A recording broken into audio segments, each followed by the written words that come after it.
Hi മക്കളെ, അങ്ങനെ എല്ലാവരും നമ്മുടെ ക്ലാസ് 11 ഒക്കെ കംപ്ലീറ്റ് ചെയ്തു, ക്ലാസ് 12ലേക്ക് എത്തിയിരിക്കുകയാണ് അല്ലേ. അപ്പോൾ നമ്മുടെ കെമിസ്ട്രിയുടെ സിലബസ് ഒന്ന് നമുക്ക് അനലൈസ് ചെയ്ത് നോക്കിയാലോ.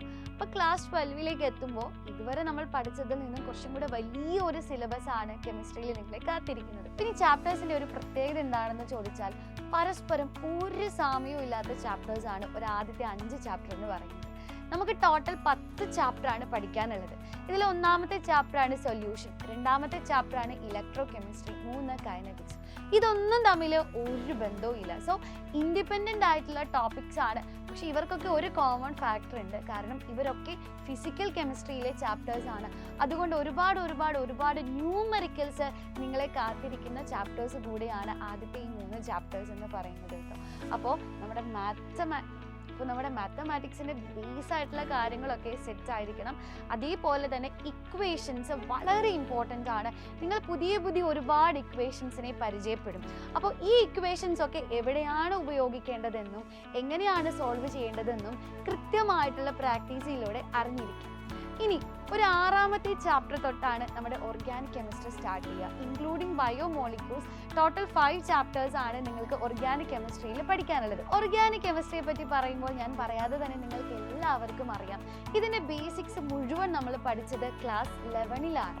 അപ്പോൾ ക്ലാസ് 11ൽ നമ്മൾ ഒരുപാട് റിയാക്ഷൻ മെക്കാനിസംസും റൂൾസും ഒക്കെ പഠിച്ചിരുന്നു അല്ലേ. ക്ലാസ് 11 ഓർഗാനിക് കെമിസ്ട്രിയിൽ എന്താണോ പഠിച്ചത് അതിൻ്റെ ഒരു ആപ്ലിക്കേഷൻ ലെവലിലാണ് ക്ലാസ് 12ൽ പഠിക്കുക, അങ്ങനെ മനസ്സിലാക്കുക. ഓക്കെ, അപ്പോൾ എങ്ങനെയാണ് ഓർഗാനിക് കെമിസ്ട്രീനെ നമ്മൾ ഈസി ആയിട്ട് ടാക്കിൾ ചെയ്യാം?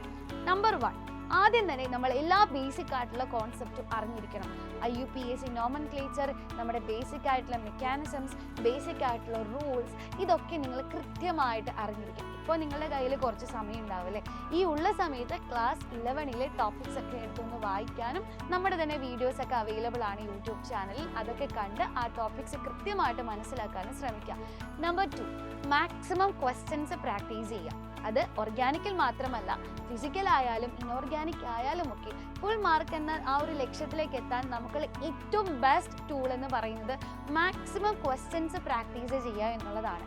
ഓർഗാനിക് കെമിസ്ട്രിയിലേക്ക് വരുമ്പോൾ നമുക്ക് അസേർഷൻ റീസൺ ടൈപ്പും MCQസും അങ്ങനെ ഒരുപാട് ടൈപ്പ് ക്വസ്റ്റ്യൻസ് ഉണ്ട് അല്ലേ.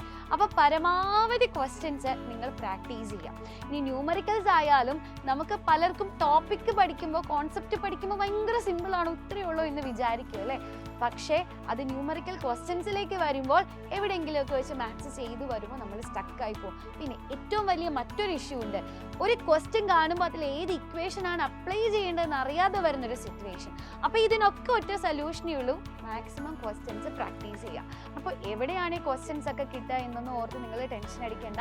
നമ്മുടെ യൂട്യൂബ് ചാനലുകളിലൊക്കെ ഈ ഒരു ക്വസ്റ്റ്യൻസ് ഒക്കെ നിങ്ങൾക്ക് അവൈലബിൾ ആണ്. ഇനി നിങ്ങളുടെ ഈ ഒരു ജേർണിയിൽ നിങ്ങൾക്കൊരു സപ്പോർട്ട് ആവശ്യമാണ്, നിങ്ങൾക്കൊരു ഗൈഡിനെ വേണം എന്ന് തോന്നുന്നുണ്ടെങ്കിൽ തീർച്ചയായിട്ടും നിങ്ങൾക്ക് നമ്മുടെ അഗ്നി ബാച്ചിലേക്ക് വരാം. ഓൾറെഡി നമ്മൾ അഡ്മിഷൻസ് ഒക്കെ നന്നായി തന്നെ അഗ്നി ബാച്ചിൽ നടന്നുകൊണ്ടിരിക്കുകയാണ്. ഇനിയും നിങ്ങൾക്ക് നമ്മുടെ അഗ്നി ബാച്ചിൽ അഡ്മിഷൻ എടുക്കാം. താഴെ കാണുന്ന നമ്പറിൽ കോൺടാക്ട് ചെയ്താൽ മതി.